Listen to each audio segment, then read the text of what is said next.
Well, hello again, welcome to the VK6CS amateur radio channel. As you may or may not know, I got a 1500 watt automatic tuner from MFJ, and when I connected it, it got very hot, made a nasty smell and wouldn't tune. Now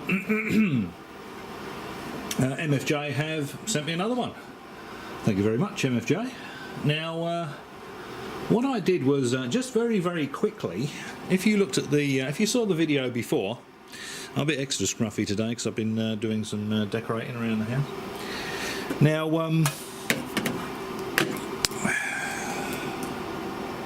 yeah, now before I measured the inner to the outer on the coaxial connector here, and it looked like there was a diode there, if you recall.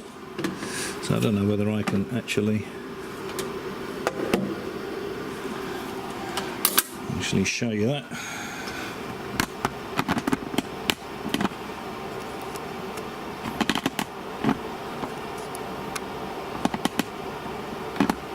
Okay, might be able to see that. I'll do my best to keep out of the way. So with the red probe on the chassis and the black probe in the centre of the RF input, there's a reading there that looks a bit like a diode. Can you see that? There's a reading there that looks a bit like a diode. And the other way around,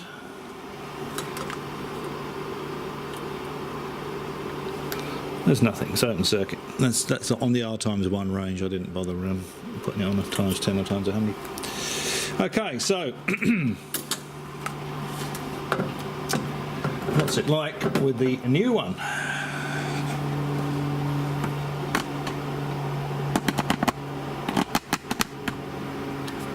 Yeah, I hope you could see that. Unfortunately, it's there we go. Righto, now I'll do the same thing with the new one.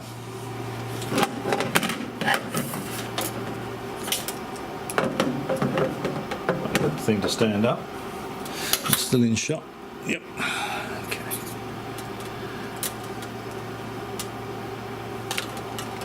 So we'll go from the centre to the chassis.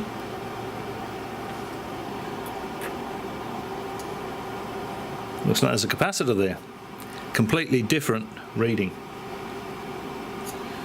Go the other way around.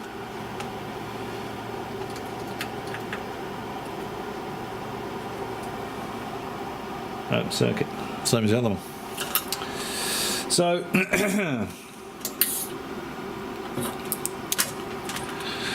so measuring from the centre pin to chassis on each tuner, one looks like it's got a diode in there. This one that's connected the wrong way around. Maybe that's not the case. I'll open it and have a look. And this one here has a completely different reading. Looks like there's a capacitor on there, and with a meter the other way around, it's open circuit. So there we go. So there is a difference between the two. This one's got a very low reading with the meter around one way, centre pin to chassis, and the other one has a high reading both ways. Okay, now I have a just one quick thing. The corner on that is a bit bent.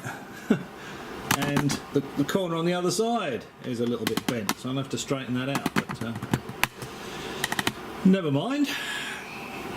I can always take the bracket off of this one, I suppose.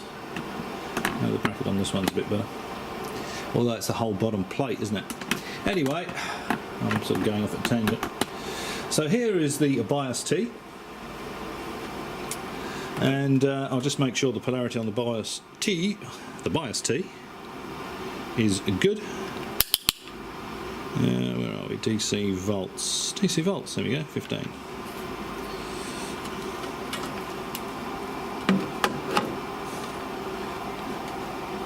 DC volts 15.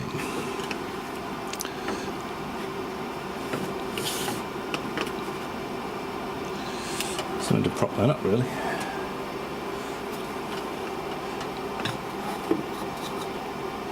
How's that?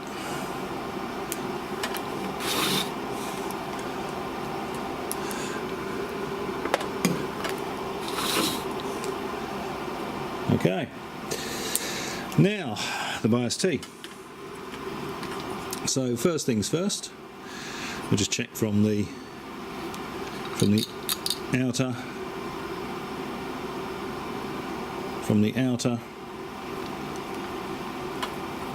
to the inner, nothing. Okay, switch it on from the outer to the inner, about 15 volts. There we go. I've got the POS probe on the inner. Focus, there we go. POS probe on the inner, 15 volts. There we go. So far, so good. Now, I've got an RF lead here that I have previously tested. I know it's all good.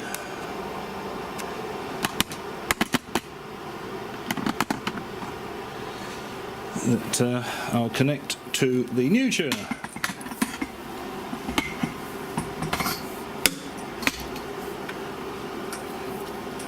Of course, this is RG213 or something, so it's not overly flexible.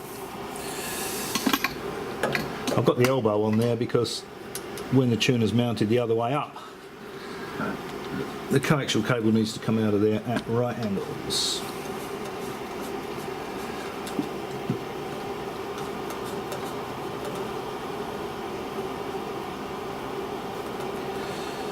Okay, it's firmly connected there. Let's connect it to the bias T.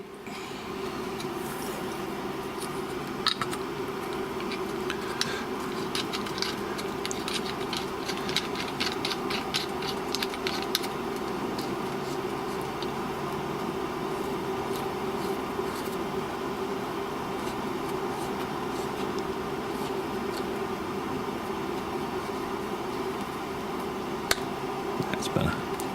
Just looking for the notch on that PL259. Right, now, if all is well, I haven't got any RF connected to the bias T, and I haven't got an antenna connected to the tuner. But if I turn it on, I should hear some activity. You know, the relay should click, or it should do something, I would think.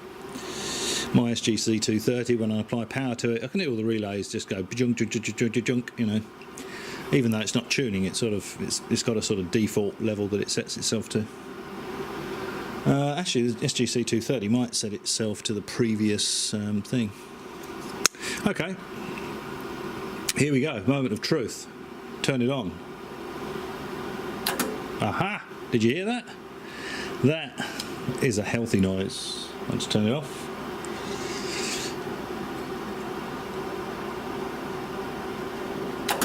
Yeah, that is a nice healthy noise.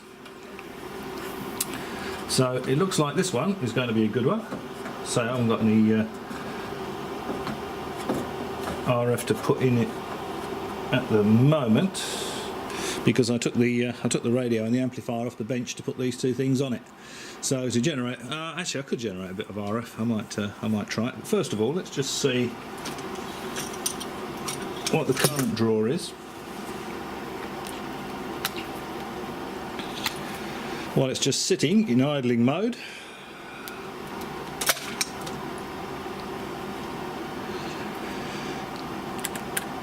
Forty amp range, 0.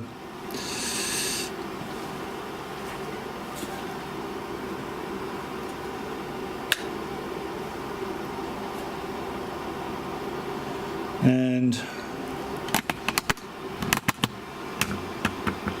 if you can see that.